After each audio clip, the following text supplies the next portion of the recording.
Olá, meus amados irmãos, a paz do Senhor Jesus, grata satisfação estar aqui com vocês mais esta semana para nós deixarmos o nosso comentário da lição de número 10, lição que tem por título A Última Defesa de Jó. Especialmente esse domingo, muitos irmãos estão nos acompanhando ali do Templo Central, onde nós congregamos aqui na cidade de Maringá, e louvamos a Deus pela vida de cada um dos irmãos. Deixo o nosso abraço para o nosso pastor presidente, pastor Antônio Ferreira, o nosso vice-presidente, pastor Jackson, a todos os obreiros, professores, alunos e a coordenação da nossa Escola Bíblica Dominical.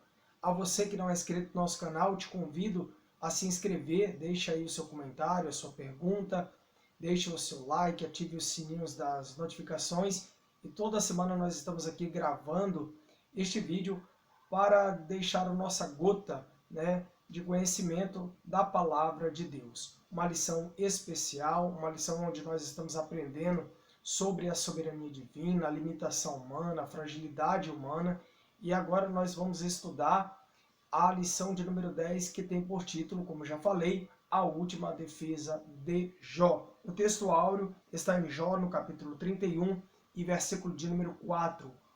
Ou não vê ele os meus caminhos e não conta todos os meus passos? É uma pergunta.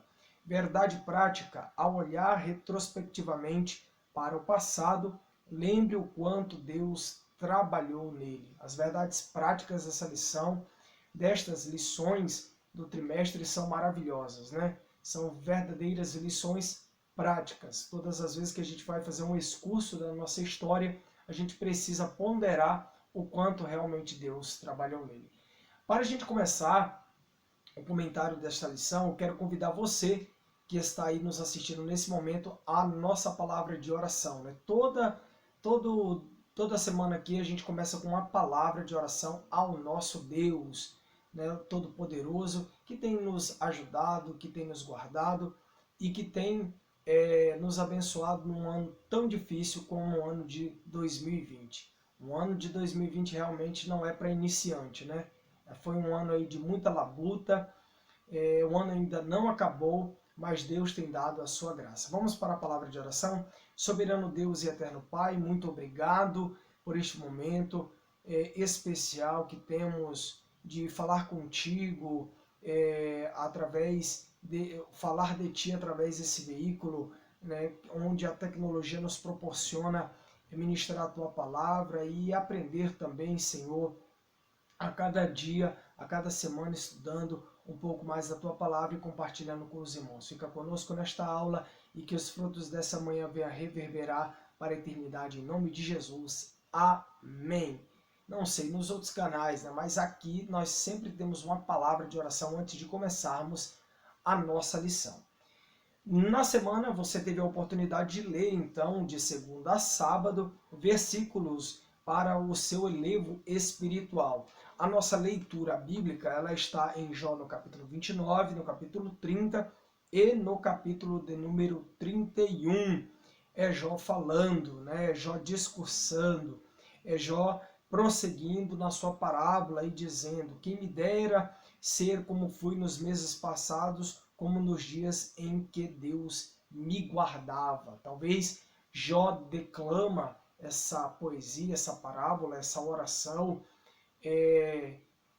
por conta de um volume muito grande de acusações daqueles que se diziam seus amigos, que no momento de apenas condoer-se com ele, ou trazer talvez um abraço, né? E duvido muito alguém abraçar alguém que está de chagas da planta do pé ao alto da cabeça, né? Talvez se ele só ficasse em silêncio no momento em que Jó estava no meio do lixo, no monturo, com as suas vestes rasgadas, com o seu corpo, né, totalmente desfigurado pela doença que tomou a sua pele, talvez os seus amigos fossem mais bem lembrados do que somente homens que se diziam amigos de Jó e simplesmente o acusaram, né? Queriam fazer com que Jó a todo custo falasse qual era o seu pecado.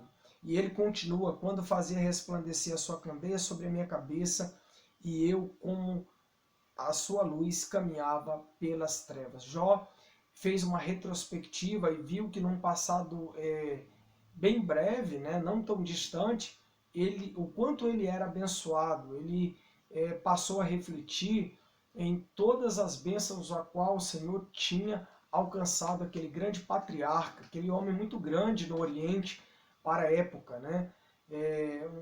Um homem que tinha destaque ali na sua comunidade, naquela sociedade antiga, talvez um juiz, um grande fazendeiro, uma pessoa de grande destaque. Suponhamos que Jó fosse um rei, né? A figura máxima de um reinado. É só uma hipótese. Então, ele era um homem muito conhecido naquele tempo, né? A ponto dos seus amigos virem de cidades bem distantes para poder estar ali com ele. Quem sabe estes mesmos amigos, em anos anteriores, não vinham ali, né, para se banquetear, para conversar. A Bíblia não fala, só fala que eles vieram aí no momento da dor de Jó, e talvez ele esperasse, né, palavras de consolo, mas ouviu foi muitas acusações e eles querendo prescrutar a vida de Jó a ponto dele confessar um pecado que especificamente ele não fez para incorrer naquilo que ele estava vivendo.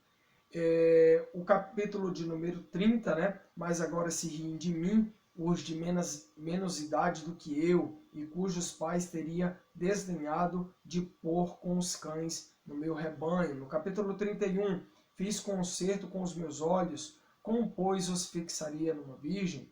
Por qual seria a parte de Deus vinda de cima, ou a herança do Todo-Poderoso dessas alturas? Se andei com vaidade, e se o meu pé se apressou para o engano, e ele continua a sua declamação, a sua parábola, a sua inquietação, a sua fala, né, a sua retórica,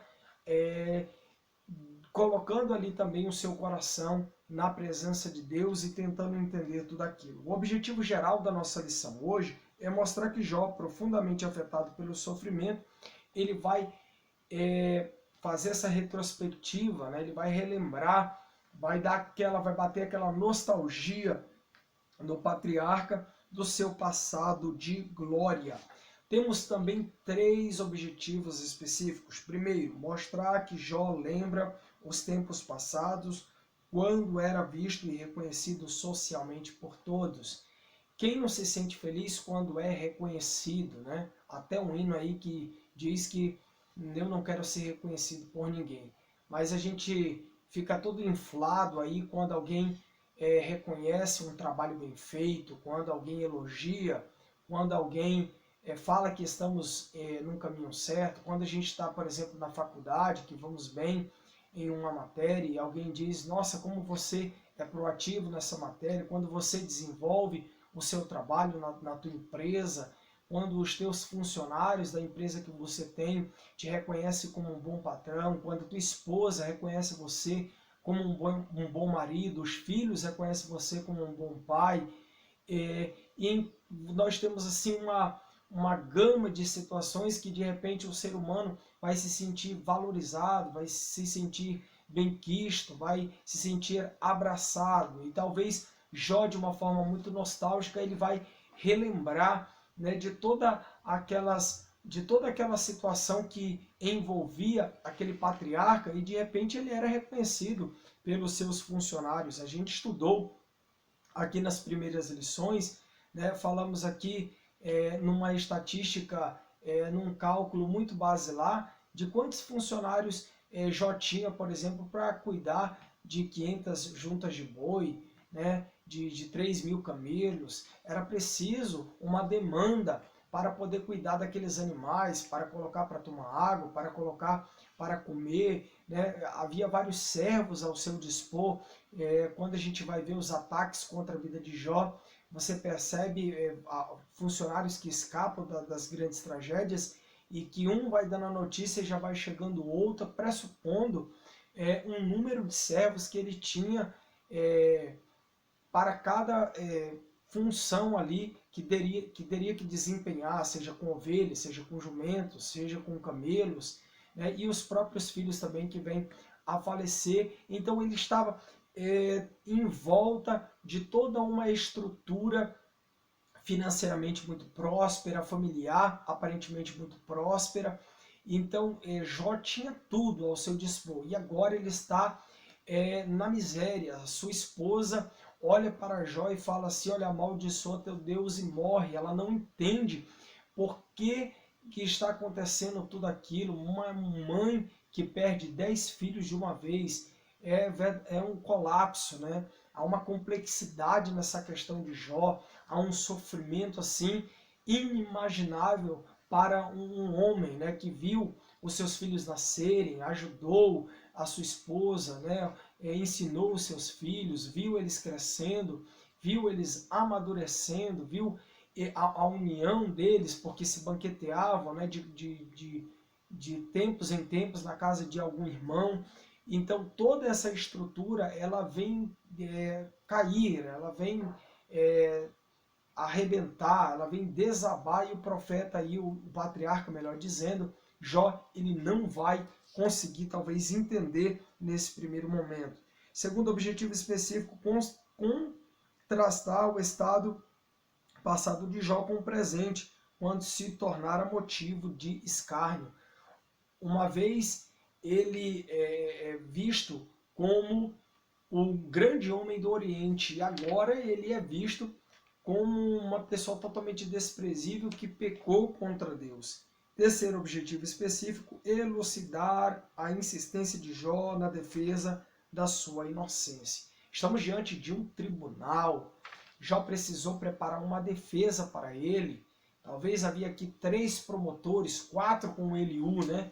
Ele faz Bildade, Zofar e Eliú, todos aí colocando uma peça, né, de acusação para Jó, né, contra o seu amigo, né, acusando ele de ter pecado, acusando ele de estar ocultando algum tipo de pecado, e portanto Jó se encontrava naquela situação. Então Jó não tinha nenhum advogado para representá-lo naquele momento, uma pessoa jurídica, um advogado, uma instituição por ele, alguém que fosse representá-lo, né?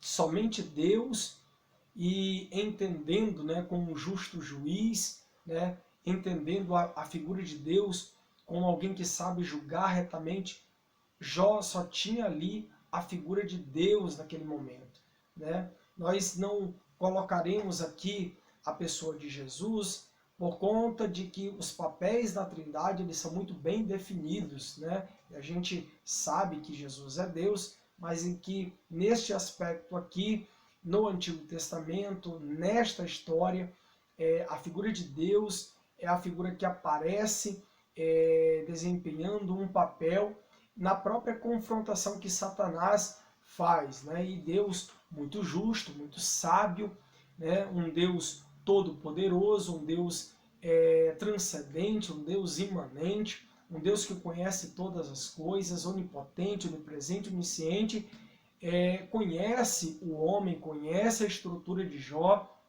e permite que essa luta sobrevenha, né, a vida daquele grande homem que era Jó. Temos aí, portanto, que Jó faz uma retrospectiva na sua vida, como a gente já falou, e que há um contraste aí entre um passado, ele nem ressalta um passado antigo, e sim um passado breve, meses atrás, semanas atrás eu não estava assim, e agora eu me encontro nessa situação. Se não bastasse perder todos os bens materiais, perdeu os filhos, né? E depois dos filhos veio a doença que estava ali comendo o seu corpo, estava apodrecendo o seu corpo. O hálito de Jó era pútrido, né? A sua carne estava se despedaçando, o homem estava assim irreconhecível, chagado da planta do pé ao alto da cabeça, como eu já falei. Mas é muito importante a gente fazer um exercício de retrospectiva sem perder a esperança. A esperança está em Cristo. Mesmo a gente atravessando todas as situações difíceis da nossa vida, mesmo a gente atravessando um vale, um deserto, um momento complicado na nossa vida, talvez escolhas mesmas que nós fizemos lá atrás que nos prejudicou, mas mesmo assim Deus nunca perdeu o controle da nossa vida, né? Nós precisamos nos manter fiel diante de Deus para e entender que a esperança vem dele. A esperança não é a última que morre, a esperança ela está em Deus, correto? Então, do ponto de vista humano, é impossível recuperar a esperança diante da tragédia, mas diante do Todo-Poderoso, nós temos aí como caminhar, né, uma milha a mais, nós temos como ver a luz no fim do túnel, porque esse Deus nos permite essa esperança, né, esse esperançar, esse esperar em Deus, já é uma garantia de que teremos a vitória. A introdução, então, nós temos o capítulo de número 31, temos aí a biografia de Jó, antes dele passar pelo seu drama e seu passado. No capítulo 30, nós temos aí o tópico 2, que Jó mostra a realidade do presente e a situação que se encontra. E no capítulo 31, no tópico 3, Jó defende seu futuro e busca a resposta em Deus. Eu coloquei ali num slide ali, para facilitar esse resumo que você aí que está na sua cidade vai poder compartilhar com os seus alunos. Portanto, em Jó capítulo 29, ele descreve aí um pouco da sua biografia antes de passar por esse processo de sofrimento. No capítulo 30, ele mostra a realidade presente e no capítulo de número 31, ele defende seu futuro e busca a resposta de Deus. Eu acho muito interessante na história de Jó que ele faz o primeiro a falar, Bildade o segundo, Zofar o terceiro, aí Jó também vai intercalar numa conversa, né, de ouvir tantas acusações, depois ele o fala, depois Jó vem em sua defesa e por último vai falar Deus. E quando Deus fala, o homem se cala. Porque quando Deus fala, ele tem uma fala perfeita. Se você prestar atenção no discurso em que Deus faz, Jó fica refém, porque já começa Deus falando para Jó, onde estavas tu quando eu lancei os fundamentos, né, da terra, quando eu fiz o universo, quando eu fiz todas as coisas, já consegue amarrar o patriarca naquela situação em que ele não vai conseguir responder o Deus Todo-Poderoso, para você ver a autossuficiência de Deus, né? A grandiosidade de Deus.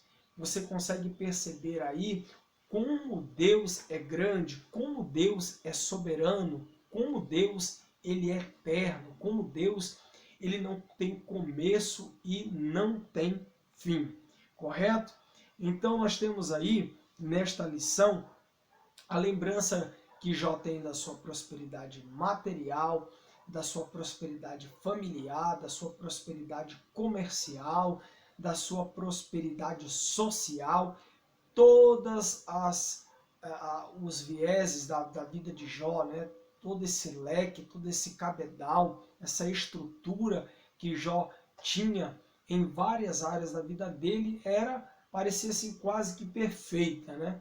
E agora Jó está em extrema miséria. O tópico 1, ele relembra seu passado de glória, né, todo o reconhecimento social que ele tinha, né? Aqui no subtópico de número 3 do tópico 1, fala que não há dúvida que Jó, conforme a Bíblia mostra, um modelo de justiça social. Todavia, devemos ter o cuidado de não transportar para dentro do texto bíblico nenhuma teoria moderna de justiça social, firmada em valores materialistas contrários aos defendidos nas Escrituras. De fato, ele era um homem que defendia a justiça social, mas nem de longe se pode classificá-lo como um socialista nos termos modernos.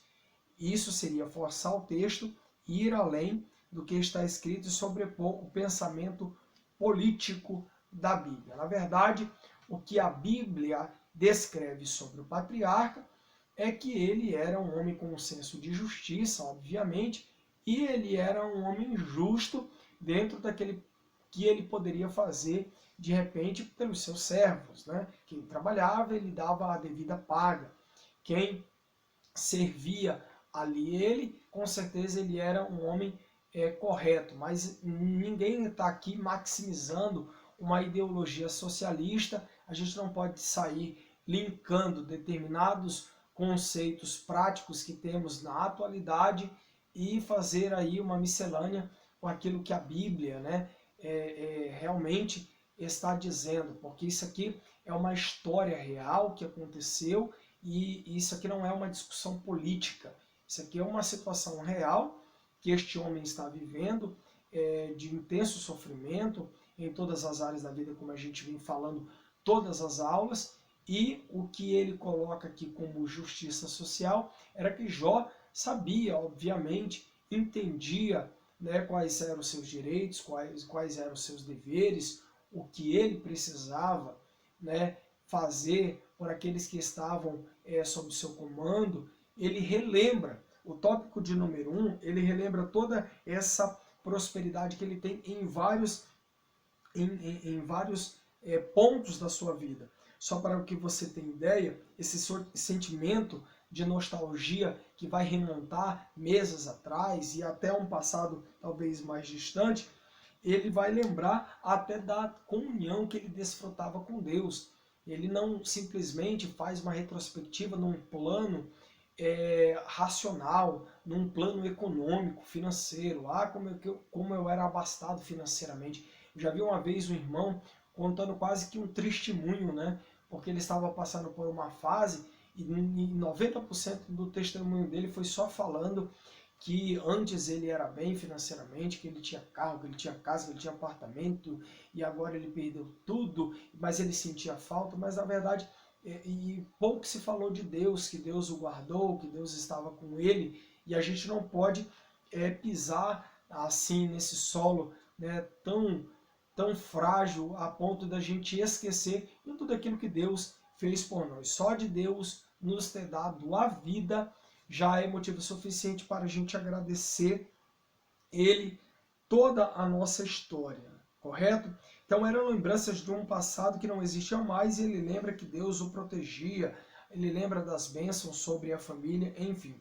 No reconhecimento social, Jó também lembra da sua antiga condição social, né? Quando você vive uma condição financeira muito abastada, uma condição de reconhecimento social na tua cidade, no teu estado, quando você é uma pessoa benquista dentro da tua família, dentro da comunidade onde você está vivendo, há, querendo ou não, um status quo, né? Um status onde você é reconhecido por todas as pessoas que estão à tua volta. Há um pouco daquela vaidade também, há um pouco de toda algo que move assim, um pouco do coração do homem para essas questões, correto? Tanto os jovens como os velhos procuravam ser orientados, talvez ali numa posição de juiz, né, para julgar determinadas situações que aconteciam ali. Ele era o maior homem do Oriente. Talvez isso explique a linguagem jurídica que aparece com frequência nos diálogos do livro. E é interessante, né? Eu citei em aulas anteriores aqui que parece um tribunal, e Jó é o réu, e vem ali os promotores para acusar, e ele precisa fazer a sua própria defesa, né? Em sociedades em que o direito é coexecudinário, que o direito ele é através ou baseado através dos costumes, da cultura, do ethos, né, da sociedade, o homem que cometia algum delito, ele não tinha um advogado para poder representá-lo.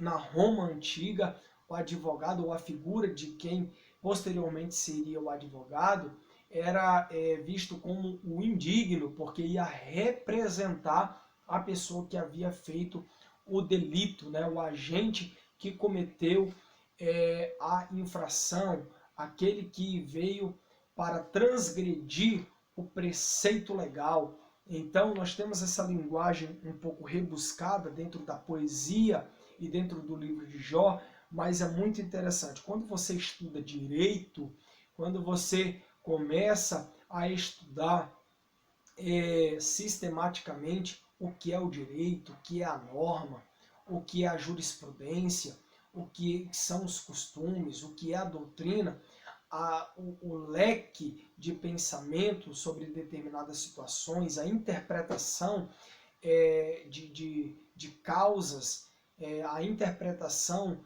de uma história, de um contexto que ele é formulado a partir de um fato, ela começa a ficar mais aguçada em você, porque você acaba que no estudo, no curso do teu estudo do direito, você começa a perceber situações que no senso comum a gente julga previamente e muitas vezes sem saber o que de fato aconteceu. É preciso levantar as provas.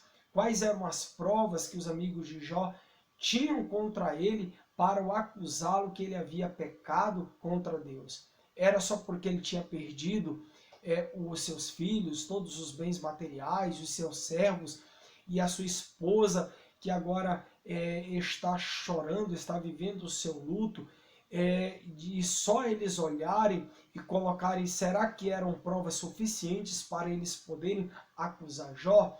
Talvez eles vieram aí com uma receita muito pronta para dizer, olha, tu pecou, lá em Temã nós temos uma cultura de quem perde tudo da noite para o dia é uma pessoa que pecou contra o Deus Todo-Poderoso. De repente poderia ter falado isso, eu estou aqui conjecturando, estou aqui citando o exemplo para ficar um pouco mais prático. De repente, Bildade, né, o suíta chega e vem, olha, tu tem um pecado oculto aí, está escondido, esse negócio precisa ser revelado, senão tu não vai prosperar nunca. Então parece que ele já vem com uma coisa muito pronta e pega ali o patriarca de uma maneira em que ele não vai entender quais são as acusações. Correto? Então, ele dava apoio social aos menos favorecidos e era como se fosse os olhos do cego. Até mesmo com os estrangeiros ele se preocupava. Jó capítulo 29, 15 e 16.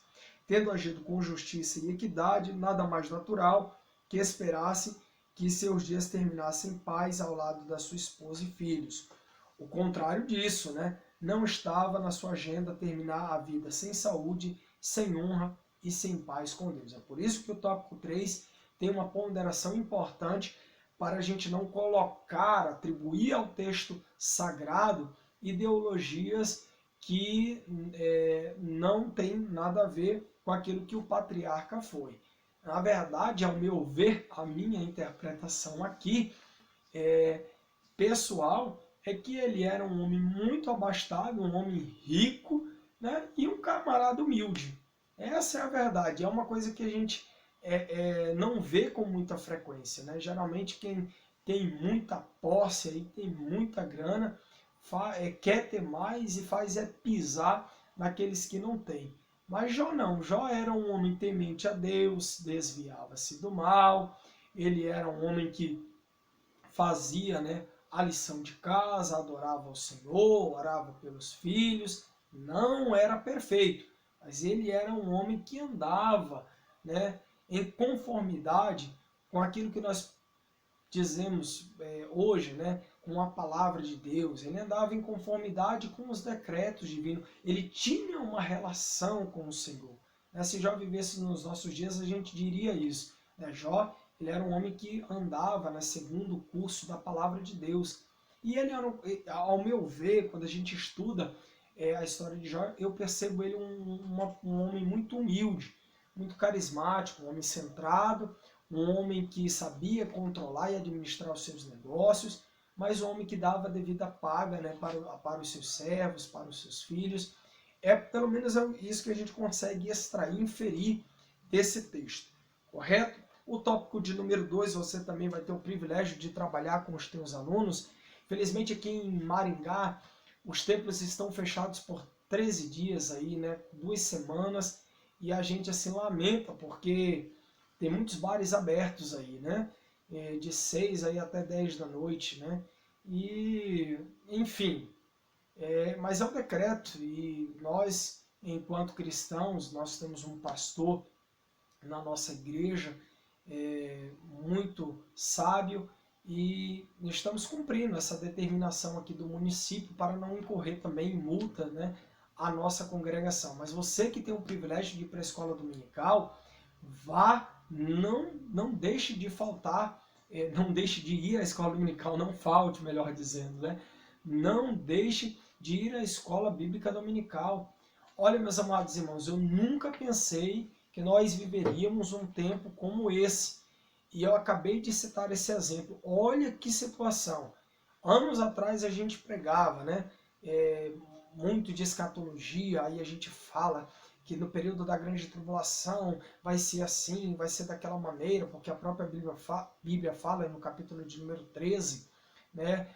Na ascensão ali da besta, uma que sobe do mar e outra que sobe da terra. A gente vai falar um denário, né, ou por uma situação tal, ou seja, ou você aceita a marca da besta para comer, ou para comprar, para vender, e a gente obviamente não está vivendo na grande tribulação. O exemplo que eu quero citar é que nós aqui em Maringá, na Assembleia de Deus, nós não estamos proibidos, né, nesse intervalo de tempo, de ir até o templo adorar a Deus. Eu jamais imaginava que um dia a gente pudesse chegar a essa situação. Isso é muito forte, meu irmão. Se isso não é um indício da volta de Jesus, é o quê?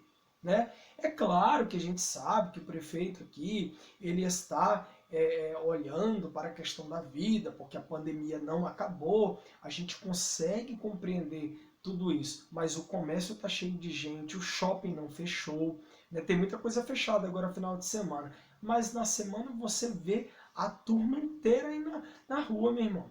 Tu vai trabalhar, eu vou pro escritório trabalhar na semana, pego o carro aqui, vou lá, já subo pro escritório, mas quando você vai passando pela rua, você vai vendo aquele pessoal, é comércio, é ambulante, é para um lado e para o outro, e eles não param, nenhum momento, né? Eu não entendo que a Covid você vai pegar somente ali na igreja, né? No templo, na reunião, até porque tem toda o protocolo de segurança, né? Estamos atuando aí bem abaixo da capacidade, tem máscara, tem uso de álcool gel, né? O pessoal aí tá torta direita, de cima para baixo, aí proibir o culto no templo.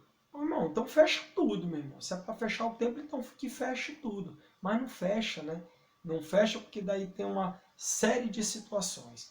Então, fica aí essa dica, correto? Mas vamos para a Bíblia, que é o que interessa. Jó lamenta o seu estado presente. Quem não lamentaria o seu estado, né, de intensa agonia, né? Quem não lamentaria um estado de intenso sofrimento? Se às vezes você vê uma mãe que perde um filho, né? De repente a mãe tem 3 filhos, perde um, já é um caos, meu irmão.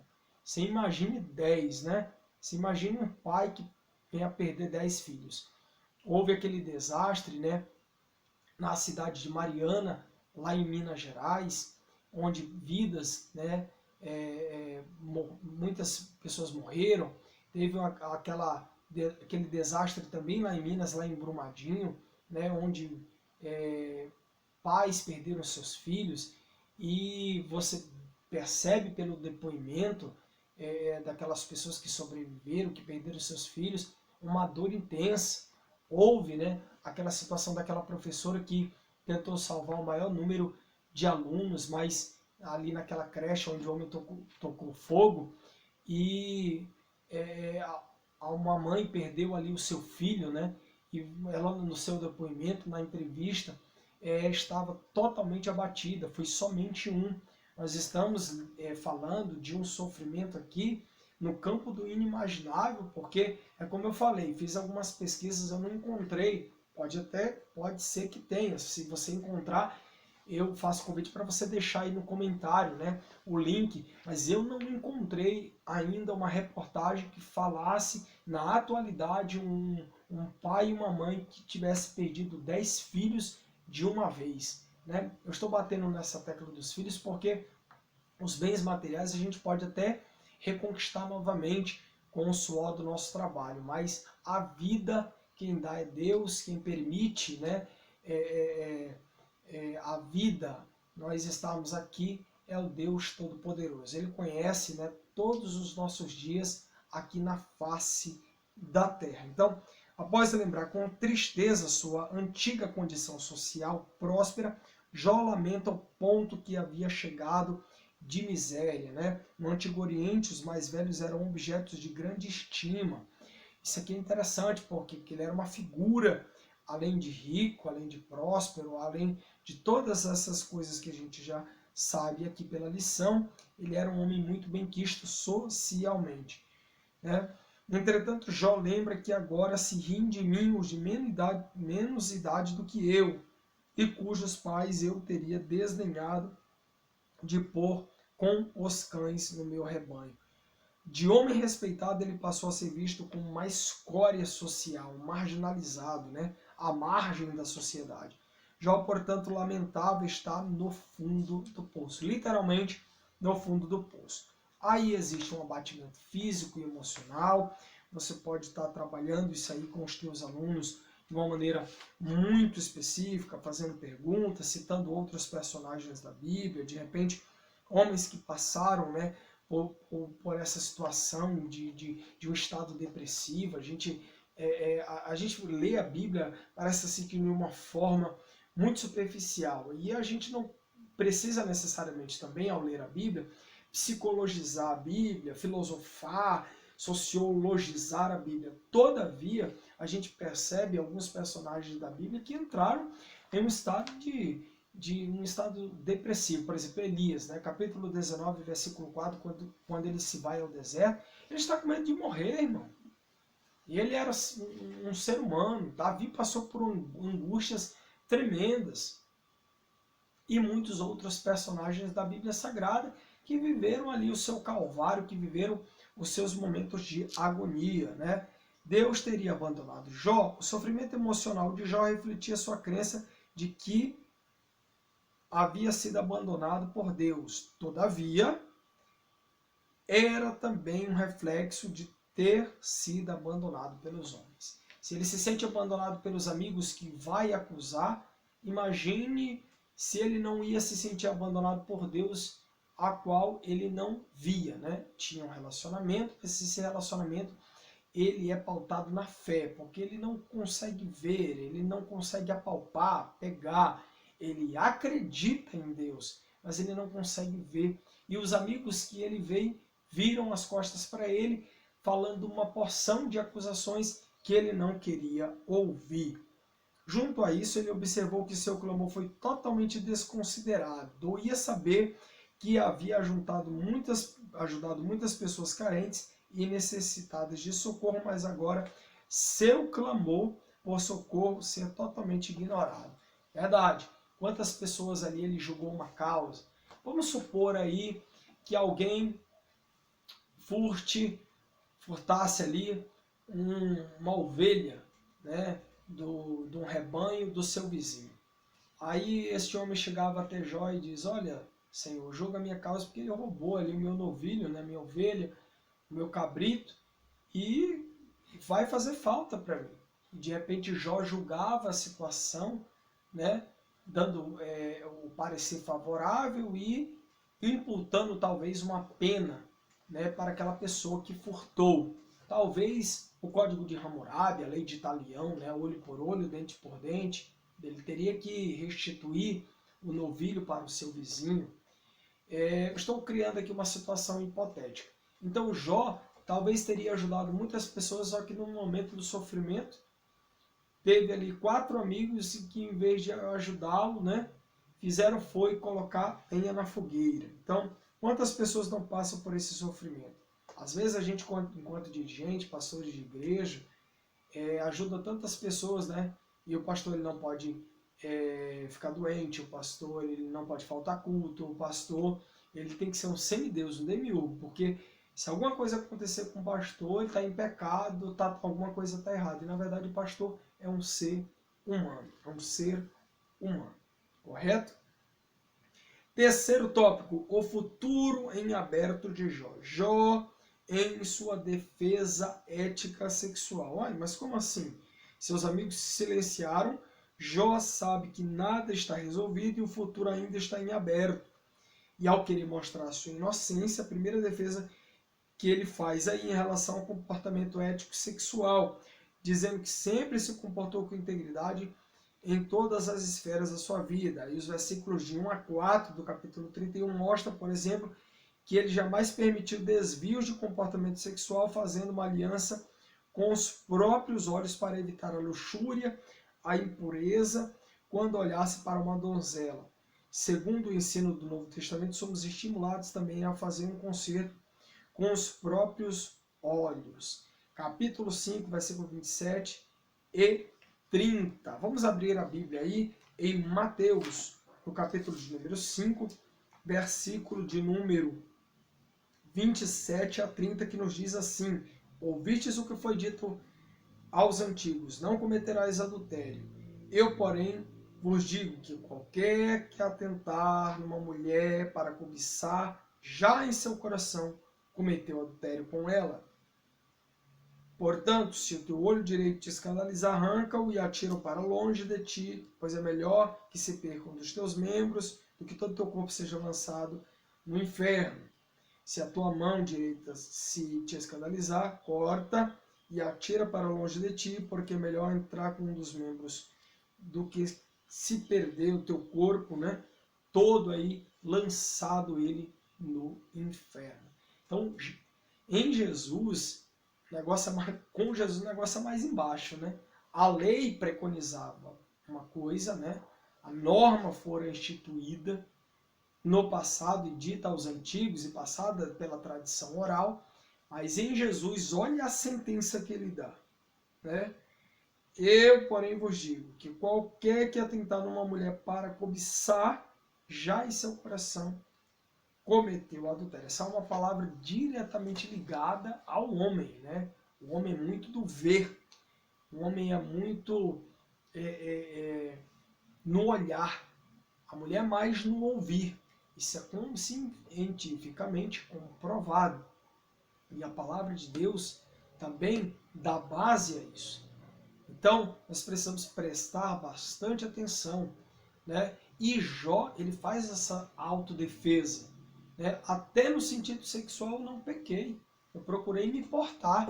Se vinha ali uma donzela, né, para consultar de repente alguma coisa, eu me portei com decência. Não olhei ela de cima a baixo, né? É aquela velha história. O primeiro olhar não peca, mas aí o camarada fica só no primeiro olhar, né? E também não tira mais.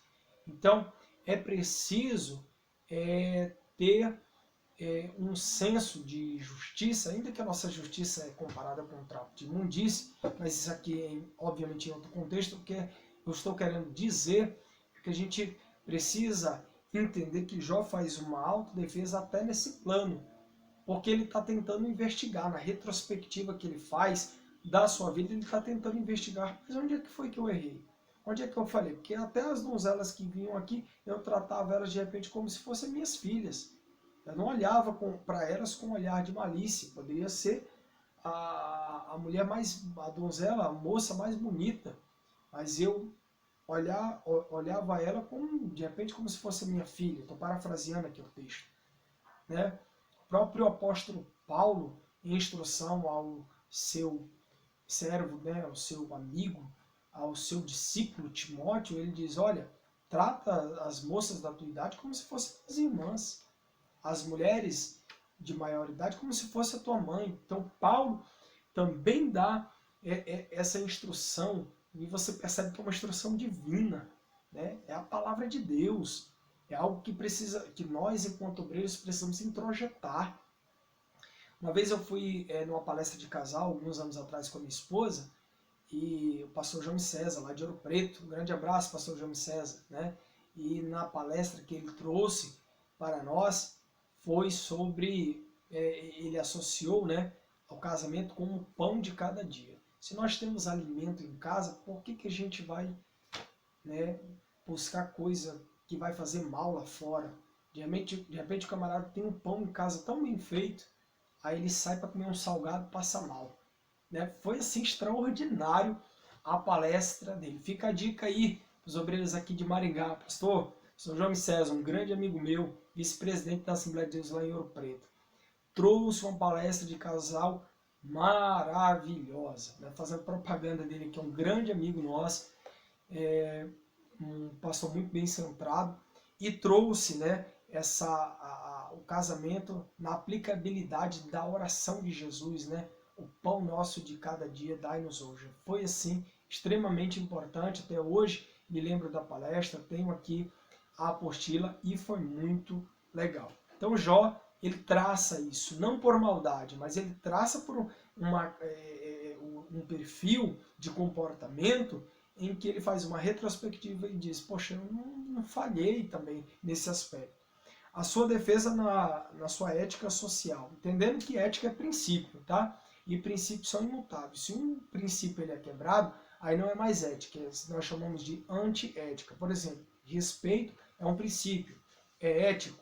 Se eu desrespeito, né, se eu vou fora do respeito, aí eu estou agindo como uma atitude antiética. Ele já havia mostrado que a justiça social marcou a sua forma de agir.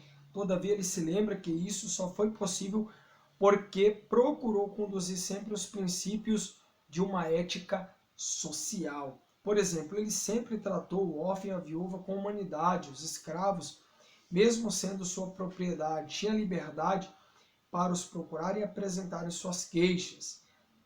O seu comportamento ético-social habilitou a agir como tribuno dos desfavorecidos, né, dos desvalidos.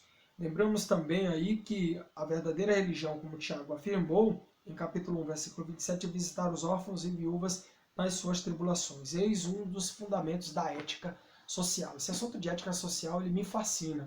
É muito legal, é muito bom a gente falar sobre ética social. E Jó foi um homem que sabia lidar com os seus servos.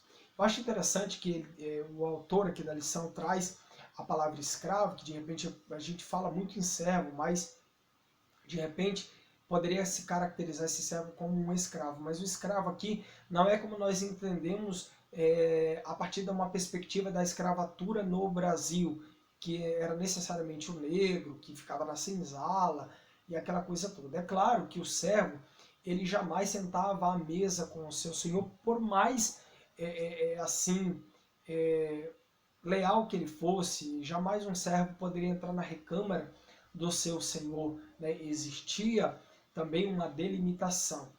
Todavia, até nessas questões, Jó ele era um homem muito, apesar de um homem muito público, era um homem humilde e sabia manter essa relação de senhor, né, e empregado, de patrão e empregado, né, até com os próprios servos. Você vai perceber isso muito quando José ele é preso no Egito, né, e ele vai para a casa de Potifar, que Potifar, ele querendo ou não tem uma boa relação, ele parece, né, ter uma boa relação com os seus empregados, e mais ainda com José, porque José vai ser colocado como o homem ali que acima de todos os outros servos da casa de Potifar, ou seja, há uma promoção dentro da própria casa de Potifar para um escravo que era José.